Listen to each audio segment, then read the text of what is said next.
कुरम में फिर अमन दुश्मनों का वार, सरकारी गाड़ियों के काफिले पर फायरिंग से डिप्टी कमिश्नर समेत मुतादिद अफराद जख्मी। कुरम में अमन दुश्मनों का एक बार फिर धोखा।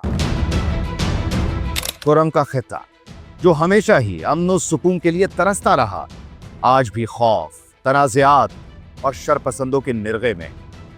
इस जमीन के मसाइल दिन ब दिन संगीन हो रहे हैं और हालिया वाकयात ने एक बार फिर ये साबित किया कि यहाँ के अमन दुश्मनों ने इलाके की सलामती को किस कदर दांव पर लगा दिया है। मुआहिदे पर दस्तखत होने के बाद 4 जनवरी 2025 की सुबह कुर्रम के आवाम के लिए एक नई उम्मीद लेकर शायद आ जाती, मगर वो मामला हमेशा की तरह खटाई में पड़ गया। 86 दिन की तवील नाकाबंदी के बाद जिंदगी मामूल पर लाने के लिए अमन कमेटियों ने यकीन दिलाया था कि खुराक और अद्वियात से भरपूर पहला काफिला रवाना हो जाए।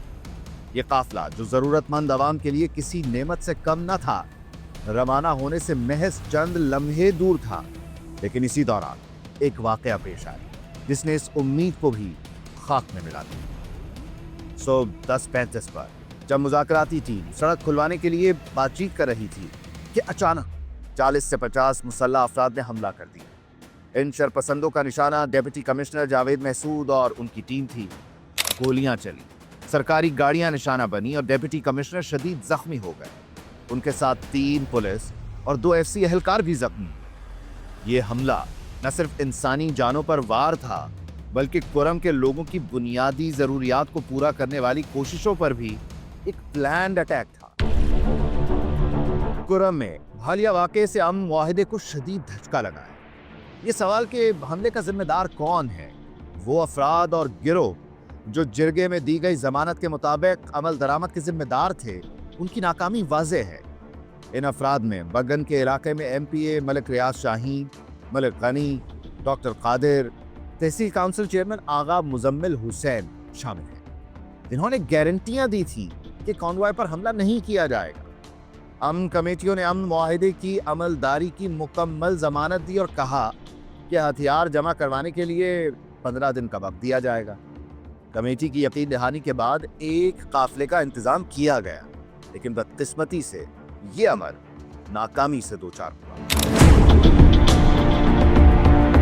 हमारी इत्तलात के मुताबिक जिन अफराद को अमन मुआहिदे को सबूताज करने में मुलव्विस समझा जा रहा है, उनमें हाजी करीम और सैफुल्लाह का नाम सरे फहरिस्त है। मलिक सैफुल्लाह जो बगन से ताल्लुक़ रखता है, उसने अमन मुआहिदे पर दस्तखत करने से इनकार कर दिया था और इलाके में नफरत फैलाने में अहम किरदार अदा कर रहा है। क्योंकि उसके ज़ाती दुश्मन ने मुआहिदे पर दस्तखत कर दिए हैं, इसलिए अब वो खुद दस्तखत करने से इनकारी है, यानी ज़ाती दुश्मनी को फ़िरका वारियत की हवा दे रहा है। मलिक सैफुल्लाह के अलावा बगन का हाजी करीम भी उन अफराद में से एक है जो अमन मुआहिदे पर दस्तखत करने से गुरेज़ा है।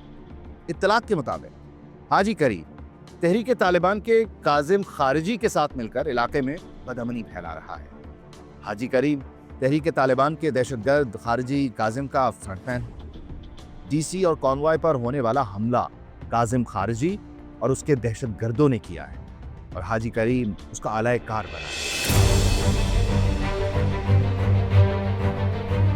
चलिए आपको हैरानकुन बात बताते हैं। जिस हाजी करीम का जिक्र हम कर रहे हैं, उसका ताल्लुक PTI से भी है। ये बारा चनार बदअमनी कहीं PTI का TTP के साथ कोई मुश्तरका मंसूबा तो नहीं, क्योंकि आजकल PTI की एलानिया हामी तो TTP है। PTI की इत्तेहादी मजलिस वहदत मुस्लिमीन ने ये शिया सुन्नी फसाद कराची और मुल्क के दीगर इलाकों तक फैलाने की कोशिश आखिर क्यों की थी? और तो और वज़ीर आला खैबर पख्तूनख्वा अली अमीन गन्नापुर भी कुर्रम के मामले पर कुछ खास दिलचस्पी नहीं रखते और उनकी काबीना के अरकान और तर्जुमान मीडिया और सोशल मीडिया पर कहते हैं कि अमन कायम हो गया, जबकि वहाँ आज भी लाशें गिर रही हैं। वज़ीर आला ने कुर्रम के वैसे आज तक कितने दौरे किए? वफाक में कुर्रम के हवाले से उन्होंने कितने लोगों को एतमाद में लिया या ये कहा कि उनसे मामलात नहीं संभाले जा रहे, इसीलिए उन पर भी तनकीद की जा रही है। ये वाकया इस हकीकत को वाज़ेह करता है कि जब तक कुर्रम को गैर मुसल्लह नहीं किया जाता, यहाँ अमन का ख्वाब पूरा नहीं हो सकता। साफ वाज़ेह है कि खारिजी तो कभी भी ये नहीं चाहेंगे कि इस इलाके में हथियार जमा करवा दिए जाएं, लिहाजा वो तो मुआहिदे की खिलाफ वर्जी की भरपूर कोशिश करेंगे। सवाल तो यहाँ पर यह है कि क्या अमन कमेटी के लोग इसी तरह इन लोगों को इलाके का अमन खराब करने देंगे? अगर ये असर रसूख नहीं रखते तो इनको तब्दील कर देना चाहिए, या इस कमेटी को फिर कानून नाफिज करने वालों का साथ देकर अमन खराब करने वालों की निशानदही करवानी चाहिए और लोगों को पकड़वाना भी चाहिए। गुज़श्ता 86 दिन के तनाज़े में सिर्फ एक नुक्ता ऐसा था जिस पर इत्तेफाक नहीं हुआ, डी वेपनाइजेशन। और यही तो वो पहला नुक्ता है कि जिसके बगैर अमन का क़याम किसी भी मुआहिदे के जरिए मुमकिन ही नहीं, क्योंकि कागज़ पर दस्तखत शुदा मुआहिदा आज तक मुकम्मल तौर पर डी वेपनाइजेशन पर अमल दरामद नहीं करवा पाया। हमेशा चंद शरपसंदों ने मुज़ाकरात करवाने वालों को गुमराह किया है। अमन की राह में सिर्फ हथियार ही नहीं बल्कि वो अफराद भी रुकावट हैं जो शरपसंदों के एजेंडे को तक़वियत दे रहे हैं। यहाँ के अफराद हथियार छोड़ने को ही तैयार नहीं। अनअर्थ के हमारे ज़राए आज भी हमें ये बताते हैं कि यहाँ के मकामी अफराद और सरबराहान पुराने हथियार तो शायद मुआहिदे के बाद दे दें, मगर नए हथियार छुपाने की कोशिश कर रहे हैं जो इस सारे अमल को सबूताज करने के लिए काफ़ी है। 2008 में मरी मुआहिदा कुर्रम के तनाज़ात को हल करने की एक अहम कोशिश थी, और उसमें भी फरीक़ैन की जानिब से फौरी जंगबंदी और हथियार डालने का वादा किया गया था। लेकिन अगर 2008 में ये वादा नहीं निभाया गया तो अब किस बुनियाद पर तवक्को की जा रही है कि तमाम गिरोह अपने हथियार डाल देंगे? कुर्रम के अवाम को अब फैसला करना होगा कि क्या वो इन शरपसंद अनासर को अपने दरमियान पहचानेंगे, क्या वो इन अफराद के खिलाफ खड़े होंगे जिनकी वजह से उनके बच्चे, उनके बुजुर्ग और उनके पूरे खानदान मुश्किलात का शिकार हैं। क्योंकि अगर कुर्रम के अवाम अपना फ़ायदा नहीं सोचेंगे तो दुश्मन कुव्वतें फ़ायदा ज़रूर उठाएंगी, जो आज भी हो रहा है। अगर अवाम ने अभी कदम ना उठाया तो हालात मज़ीद ख़राब होंगे।